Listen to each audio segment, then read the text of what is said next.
నమస్కారం. సుఖీబాబుకు స్వాగతం. చలి సీజన్ మొదలైపోయింది. రాత్రి ఉష్ణోగ్రతలు క్రమంగా తగ్గుముఖం పడుతున్నాయి. శీతల గాలులు తాకిడి పెరుగుతుంది. జనవరి ముగిసేదాకా శీతల గాలితో మనకు తిప్పలు తప్పవు. వణికించే చలి మూలంగా మన చర్మానికి సమస్యల తాకిడి బాగా పెరుగుతుంది. సాధారణ జలుబు, దగ్గు, గొంతు నొప్పి మొదలుకొని ఆస్తమా, కీళ్ల నొప్పులు, కాళ్ల నొప్పుల వరకు చిన్నా చితక ఆరోగ్య సమస్యలు చాలానే వేధిస్తూ ఉంటాయి. ఇక ఈ చలికాలంలో దీర్ఘకాలిక జబ్బుల బాధలు మరింతగా పెరుగుతూ ఉంటాయి.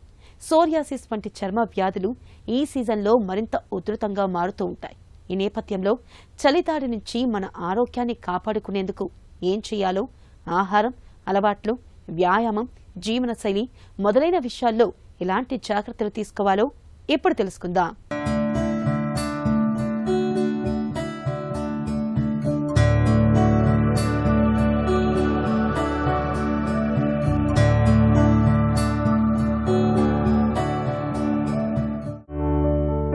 ఋతువులు మనం రమ్మంటే వచ్చేవి, పొమ్మంటే పోయేవి కావు. వాటి కాలమానం ప్రకారం అవి వస్తాయి. అలాగే చలికాలము వచ్చేసింది.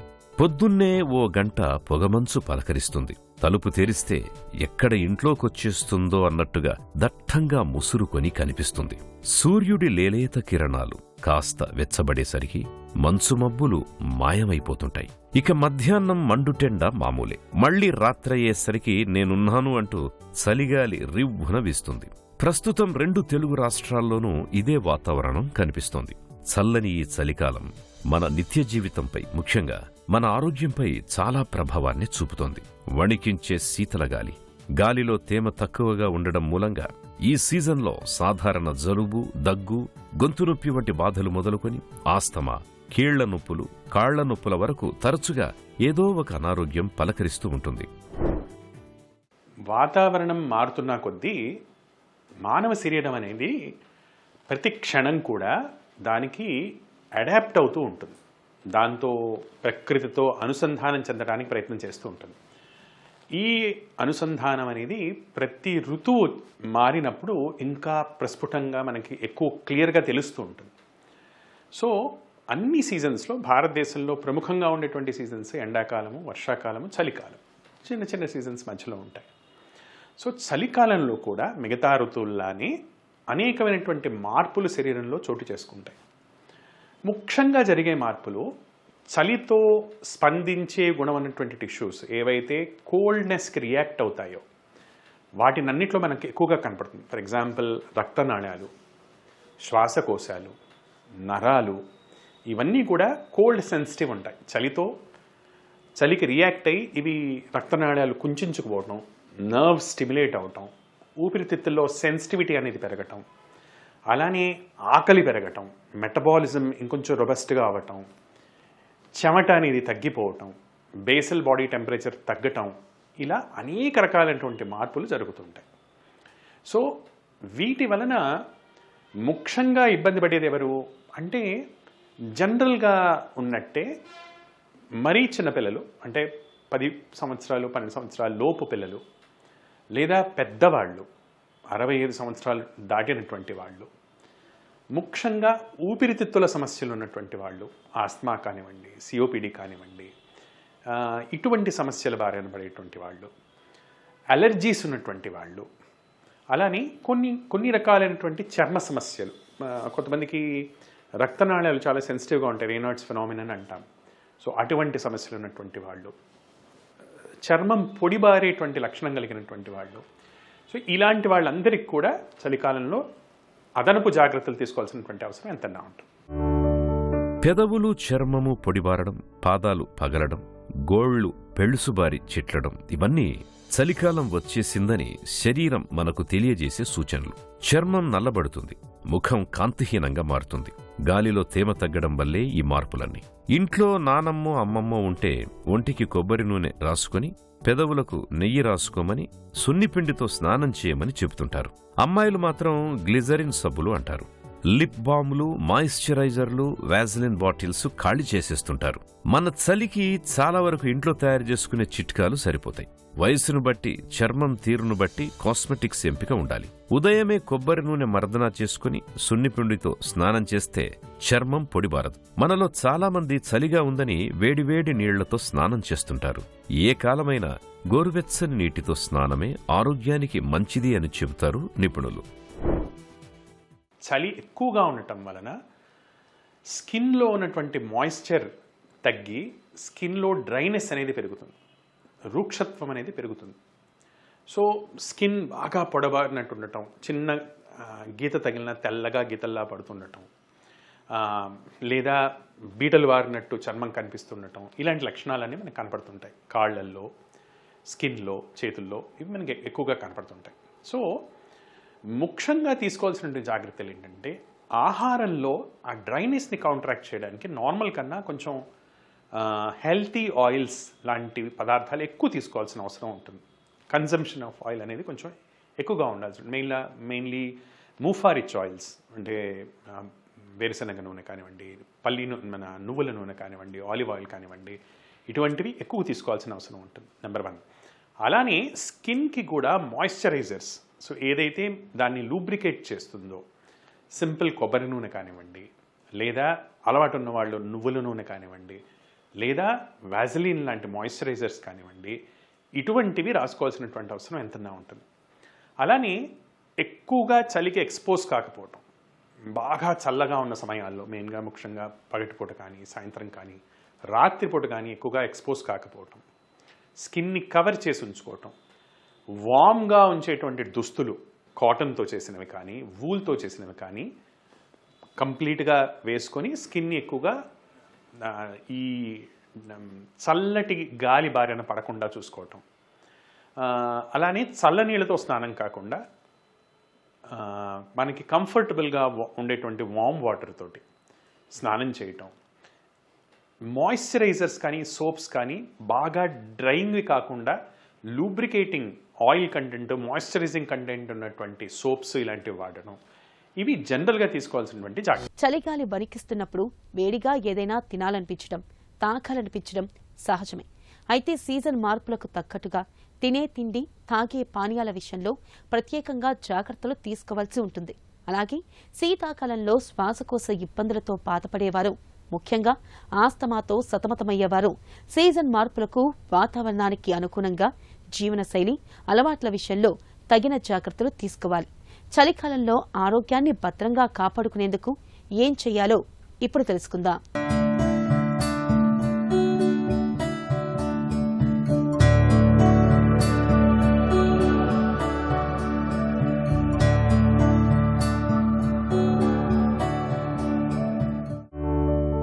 శీతాకాలంలో చలి ఉందని వేడివేడిగా గంట కొట్టి తాగేస్తూ రోడ్డు పక్కన పకోడీలు, మిర్చి బజ్జీలు లాగించేస్తే లేనిపోని సమస్యలు కొని తెచ్చుకున్నట్లే. టీలు, కాఫీలు తగ్గించుకుని వాటి బదులు కూరగాయల సూపు, చికెన్ సూపు తాగొచ్చు. టీ తాగేవారు పాలతో చేసే టీ బదులు తులసి, పుదీనా లాంటి ఆకులు వాడి తయారు చేసే హెర్బల్ టీలు తాగొచ్చు. అందులో చిన్న అల్లం ముక్క వేసుకుంటే మరి మంచిది. చలికాలంలో ఉష్ణోగ్రతతో పాటే మన దేహంలో శక్తి నిల్వలు కూడా తగ్గిపోతాయి. కాబట్టి ఎండిన పండ్లు, బాదం, పిస్తా, అక్రూట్ లాంటి గింజల్లోని పప్పులు రోజు తప్పనిసరిగా తీసుకోవాలి. ఇవి శరీర ఉష్ణోగ్రతను పెంచుతాయి. అల్లం, వెల్లుల్లి, దాల్చిన చెక్క, మెంతులు, మిరియాలు, ఇంగువ, జీలకర్ర వంటివి రక్త ప్రసారాన్ని మెరుగుపరుస్తాయి. జలుబు, దగ్గు రాకుండా చూస్తాయి. చలికాలం జీర్ణశక్తి మందగిస్తుంది. మలబద్ధకం కొందరిని ఇబ్బంది పెడుతుంది. రాత్రి భోజనంలో చారు తప్పనిసరి ఉండాలి. ఆహారంలో తాజా కూరగాయలు ఎక్కువగా తీసుకోవాలి. వేడి పదార్థాలని తినాలి. ఏ సీజన్లో అన్నా కూడా తీసుకునే ఆహారం మన శరీరాన్ని ఆ సీజన్లో వచ్చేటువంటి మార్పులకు అనుగుణంగా అడ్జస్ట్ చేసేదై ఉండాలి. చలికాలంలో మనం అనుకున్నట్టు యాక్చువల్లీ చాలామందిలో ఆకలి పెరుగుతుంది. సో మెటబాలిజం అనేది ఇంకా కొంచెం నార్మల్ కన్నా కొంచెం ఎక్కువగా ఉంటుంది. Healthy season. మీరు ఏ హాస్పిటల్ అన్నా చూడండి, జనరల్గా చలికాలంలో రద్దీ తగ్గిపోతుంది.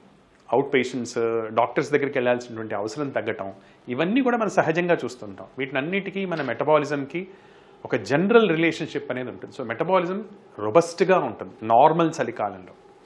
అయితే ఈ మధ్యకాలంలో జరిగేది ఏంటంటే అనుకోకుండా వర్షాలు, తుఫాన్లు, కోల్డ్ వేవ్స్ రావటం వల్ల ఇది మార్పు చెందుతుంది. అలాంటప్పుడు తీసుకోవాల్సినటువంటి జాగ్రత్తలు ఆ మారినటువంటి పరిస్థితి బట్టి ఉంటాయి.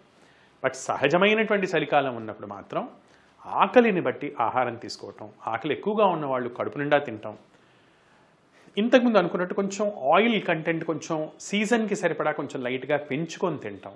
హెల్తీగా ఉన్నవాళ్ళు, వేరే సమస్య లేనిటువంటి వాళ్ళు ఆయిల్ కంటెంట్ ఎక్కువగా తీసుకోవటం, అవి మూఫా రిచ్ ఆయిల్స్ ఉండేటట్టు చూసుకోవటం.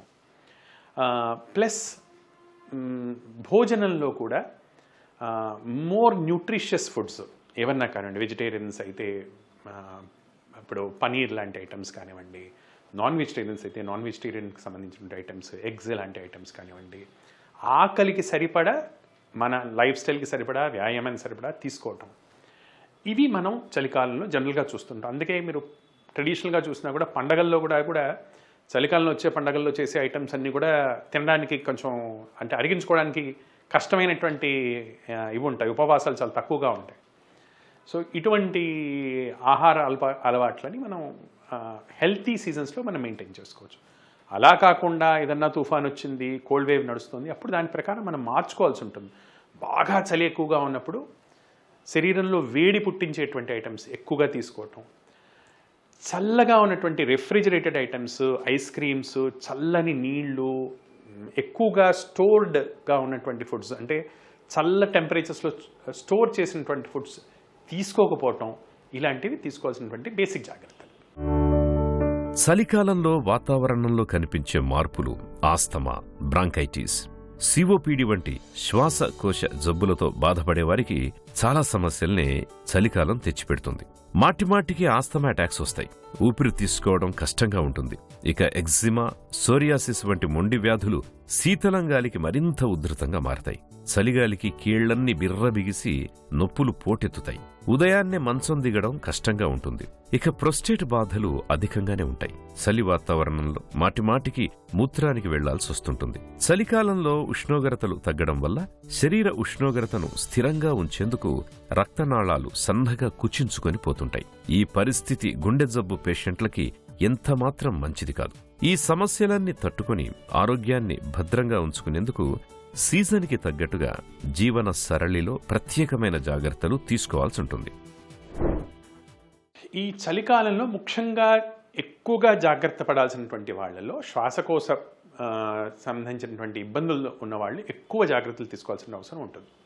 ఈ కేటగిరీలోనే మనకి ఆస్మాటిక్ పేషెంట్స్, క్రానిక్ ఆస్మాటిక్స్ కానివ్వండి, సిఓపిడి పేషెంట్స్ కానివ్వండి, క్రానిక్ బ్రాంకైటిస్ పేషెంట్స్ కానివ్వండి, లేదా వేరే బ్రాంకిక్టేసిస్ లాంటి ప్రాబ్లమ్స్ ఉన్నటువంటి వాళ్ళు కానివ్వండి, ఇలా రకరకాల ప్రాబ్లమ్స్ ఉన్నటువంటి వాళ్ళు ఎక్కువ జాగ్రత్తలు తీసుకోవాలి. దీనికి రీజన్ ఏంటి అంటే మనం పీల్చే చల్లగాలి వలన ఊపిరితిత్తుల్లో ఉన్నటువంటి ట్యూబ్స్ ఏవైతే ఉంటాయో, ట్రీకియా కానివ్వండి, బ్రాంకై కానివ్వండి, ఎక్కువగా రియాక్ట్ అవ్వటం, సంకుచించుకుపోవటం, దాని వలన బ్రీతింగ్ ఇంకా డిఫికల్ట్ అవ్వటం, ఇది సహజంగా జరిగేటువంటి ప్రక్రియ.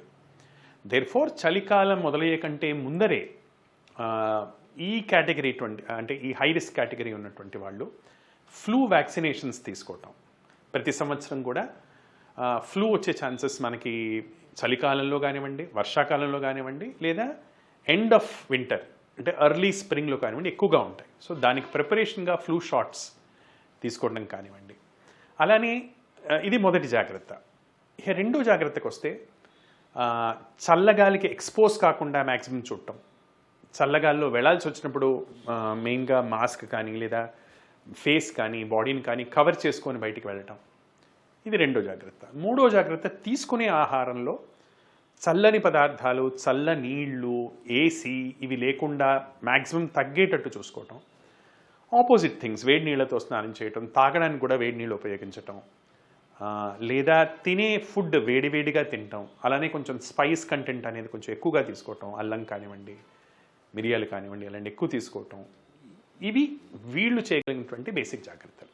చలిలో వాసో కన్స్ట్రక్షన్ అనేది జరుగుతుంది. రక్తనాళాలు అనేది సంకోచానికి గురి అవుతాయి కనుక దాని వలన బ్లడ్ ప్రెషర్ పెరిగేటువంటి అవకాశాలు ఎక్కువగా ఉంటాయి. సో దేర్ఫోర్ చలికాలంలో బీపీని ఒకసారి చెక్ చేసుకోవటం, బీపీ కంట్రోల్లో ఉందా లేదా ఒకసారి చెక్ చేసుకోవటం, కావాలంటే దానికి తగ్గట్టు బ్లడ్ ప్రెషర్ సంబంధించినటువంటి మందుల్ని అడ్జస్ట్ చేసుకోవటం, ఇది మొదటి జాగ్రత్త. రెండవది, చల్ల గాలికి ఎక్కువ ఎక్స్పోజ్ కాకపోవటం, వ్యాయామం చేసేటువంటి వాళ్ళు మరీ ఎర్లీ మార్నింగ్ కాకుండా, ఈ స్మాగ్ అనేది కూడా మనకి సిటీల్లో ఎక్కువగా చూస్తుంటాం. అంటే ఉదయం పూట ఉన్నటువంటి చల్లదనానికి ఈ వెహికల్స్ నుంచి వచ్చేటువంటి పొల్యూషన్ కానివ్వండి, గాలిలో వేరే రకంగా వస్తున్నటువంటి పొల్యూటెంట్స్ కానివ్వండి, ఇవి ట్రాప్ అయ్యి ఫాగ్ కాకుండా స్మాగ్ లాగా తయారవుతాయి. అలాంటప్పుడు ఎక్సర్సైజ్కి వెళ్ళకపోవటం, ముఖ్యంగా మార్నింగ్ కొంచెం సూర్యరశ్మి బాగా వచ్చేంత వరకు వాకింగ్ కానీ, మెయిన్ రోడ్ల పక్కనే ఎక్సర్సైజ్ చేయకపోవడం అనేది చాలా ఇంపార్టెంట్. చలికాలంలో నిద్రమత్తు ఒక పట్టాన వదలదు. శీతాకాలంలో సూర్యరశ్మి తక్కువగా ఉండడంతో మెదడులో సెరటోనిన్ అనే హార్మోన్ తక్కువగా స్రవిస్తుంది. ఈ హార్మోన్ కొరత మూలంగా మనకు నిద్రమత్తు వదలకుండా ఉంటుంది. ఇక కొంతమంది అయితే కుంగుబాటుకు కూడా లోనవుతూ ఉంటారు. చలికాలంలో చురుకైన జీవనశైలి కోసం ఏం చేయాలో, ఎలాంటి జాగ్రత్తలు తీసుకోవాలో ఇప్పుడు తెలుసుకుందాం.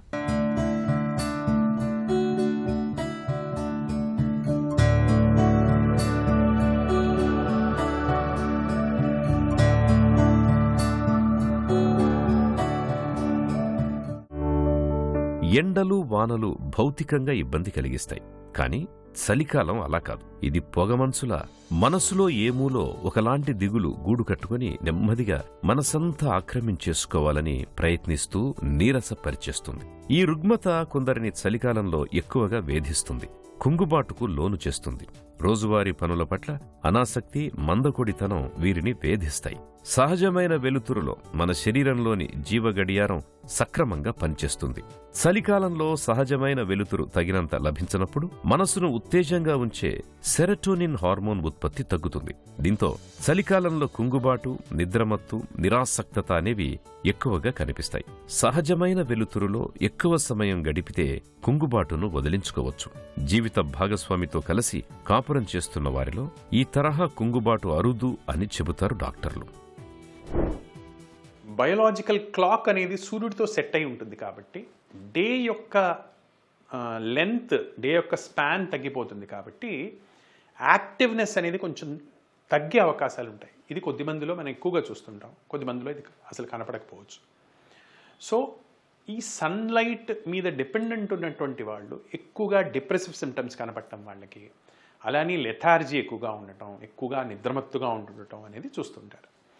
దీన్ని కవర్ చేయడానికి మనం ముఖ్యంగా చేయాల్సింది ఏంటంటే ఆ సీజన్స్లో ఫిజికల్ యాక్టివిటీ ఎక్కువ పెంచుకోవటం, ఎక్సర్సైజ్ అనేది స్ట్రక్చర్డ్గా పెట్టుకొని, ఒక నియమంలా పెట్టుకొని ఎక్కువగా ఎక్సర్సైజ్ చేయటం, సో దట్ క్యాటకోలమీన్స్ లాంటి పాజిటివ్ హార్మోన్స్ని మనం ఇంక్రీజ్ చేసుకోవడానికి ఎక్సర్సైజ్ లాంటివి ఎక్కువగా చేయటం. అలానే ఇంతకుముందు అనుకున్నట్టు మనం కొంచెం స్పైసీ ఫుడ్, వేడివేడిగా ఉన్నటువంటి ఆహారం, మెటబాలిజంని స్టిమ్యులేట్ చేసేటువంటి ఆహారం ఎక్కువగా తీసుకోవటం, ప్లస్ సాధ్యమైనంత వరకు లైటింగ్ అనేది ప్రాపర్గా ఉండేటట్టు చూసుకోవటం, పగటిపూట కొద్దిగా సన్లైట్కి ఎక్స్పోజ్ అవ్వటం, మధ్యాహ్నం 2 గంటలు ఉన్నా కూడా బయట సన్లైట్లో ఎక్కువగా కూర్చోవటం, ఇటువంటి చిన్న జాగ్రత్తలు తీసుకోవటం. అలానే ఫ్రెండ్స్తో కమ్యూనికేషన్ ఛానల్స్ కానివ్వండి, ఫ్యామిలీ మెంబర్స్తో కమ్యూనికేషన్ కానీ మెయింటైన్ చేసుకోవటం, ఇలాంటి జాగ్రత్తల వల్ల చలికాలంలో వచ్చేటువంటి డిప్రెసివ్ సిమ్టమ్స్ని ఓవర్కమ్ కావచ్చు. చలికాలంలో మన జీవన శైలి అనేది వాతావరణానికి అనుగుణంగా ఉండాల్సినటువంటి అవసరం ఉంటుందండి. ఇప్పుడు అన్ఫార్చునేట్లీ గ్లోబల్ వార్మింగ్ వలన వాతావరణం అనేది చాలా అన్ప్రిడిక్టబుల్గా ఉంటుంది. సో ఏ వారానికి ఆ వారం, ఏ రోజుకి ఆ రోజు వాతావరణం ఎలా ఉంటుంది, కోల్డ్ వేవ్ నడుస్తుందా, అకాలమైనటువంటి వర్షాలు వస్తున్నాయా, ఎండలు అండ్యూగా పెరుగుతున్నాయా, ఈ పాయింట్స్ని నోటీస్ చేస్తూ దానికి అనుగుణంగా చిన్న చిన్న మార్పులు చేసుకుంటూ మనం మన జీవనశైలిని గడపాల్సినటువంటి అవసరం ఎంతన్నా ఉంటుంది. నార్మల్ చలికాలం ఉన్నప్పుడు మాత్రం ఎక్సర్సైజ్ చేసేవాళ్ళు కొంచెం లేటుగా సూర్యరశ్మి వచ్చిన తర్వాత ఎక్సర్సైజ్ చేయటం, ఒంటికి నూనె పెట్టుకోవటం, విగరస్ ఎక్సర్సైజ్ చేయటం, వేడివేడి నీళ్ళతో స్నానం చేయటం, ఆకలి ఎంత ఉంటే అంత ఎక్కువ అవుతుంటే కొంచెం ఎక్కువగా తినటం, బట్ హెల్తీ ఫుడ్స్ తింటాం. అలానే భోజనంలో వేడివేడి ఆహారం తీసుకోవటం, ఫ్రీజ్ చేసినటువంటి ఆహారం కానివ్వండి, ఐస్ క్రీమ్స్ కానివ్వండి, చల్లగా ఉన్నటువంటి ఆహారాలు కానివ్వండి, ఇవి తీసుకోకపోవటం, సీజన్కి తగ్గట్టు రిస్క్ ఫ్యాక్టర్స్ ఉన్నవాళ్ళు వ్యాక్సినేషన్స్ తీసుకోవటం, రాత్రి ఎర్లీ మార్నింగ్ సాధ్యమైనంత వరకు చల్లగాలికి డైరెక్ట్గా ఎక్స్పోజ్ కాకపోవటం, తాగాల్సి వస్తే మరీ చల్లగా ఎక్కువ ఉంటే వేడి పానీయాలు తీసుకోవటం, వేడి నీళ్లు తాగడం, ఇటువంటి జాగ్రత్తలతో మన ఆరోగ్యాన్ని మనం కాపాడుకోవాల్సినటువంటి అవసరం ఉంటుంది. చలికాలంలో మన ఆరోగ్యాన్ని భద్రంగా ఉంచుకునేందుకు జీవన శైలిలో ప్రత్యేకంగా జాగ్రత్తలు తీసుకోవాలి. చల్లగాలికి ఎక్కువగా తిరగకూడదు. బయటకు వెళ్లాల్సి వచ్చినప్పుడు నిండుగా దుస్తులు ధరించడం, స్వెట్టర్లు వంటివి వేసుకోవడం చేయాలి. చెవులకు మఫ్లర్లు ధరించాలి. ఇప్పటికే ఆస్తమాతో బాధపడుతున్న వారు ఈ జాగ్రత్తలు మరీ ఎక్కువగా తీసుకోవాలి. జలుబు, దగ్గు వంటి బాధలు దరిచేరకుండా ఉండేందుకు నిత్యం వేడినీటి ఆవిరిని పట్టుకోవాలి. సమయానుకూలంగా ఏదో ఒక వ్యాయామం చేయడం, కాసేపు అటు ఇటు నడవడం వల్ల కీళ్లకి మంచి వ్యాయామం దొరుకుతుంది. చలికాలంలో దాహం వేసినా వేయకున్నా తరచుగా నీళ్లను తాగుతుండాలి. ఎందుకంటే శరీరంలో నీటి శాతం తగ్గితే జీర్ణక్రియ మందగిస్తుంది, ఒంట్లో జీవక్రియల రేటు తగ్గుతుంది. అయితే ప్రోస్టేట్ బాధలున్నప్పుడు నీళ్లని తక్కువగా తాగాలి. ఆహారాన్నెప్పుడు వేడివేడిగా తాజాగా తీసుకోవాలి. ఈ జాగ్రత్తలు చలికాలంలో మన ఆరోగ్యాన్ని చక్కగా ఉంచుతాయి. మిగతా సీజన్లతో పోలిస్తే చలికాలంలో ఇన్ఫెక్షన్ల బెడద కాస్తంత ఎక్కువే. కరోనా ప్రమాదం ఇంకా పొంచి ఉన్న నేపథ్యంలో మనం మరింత అప్రమత్తంగా ఉండాలి. కాబట్టి చలి సీజన్ ముగిసే వరకు జీవనశైలి, తినే తిండి, తాగే నీరు ఇలా అన్ని విషయాల్లో మనం ప్రత్యేకంగా జాగ్రత్తలు తీసుకోవాలి. అప్పుడే మన ఆరోగ్యం బేషుగ్గా ఉంటుంది.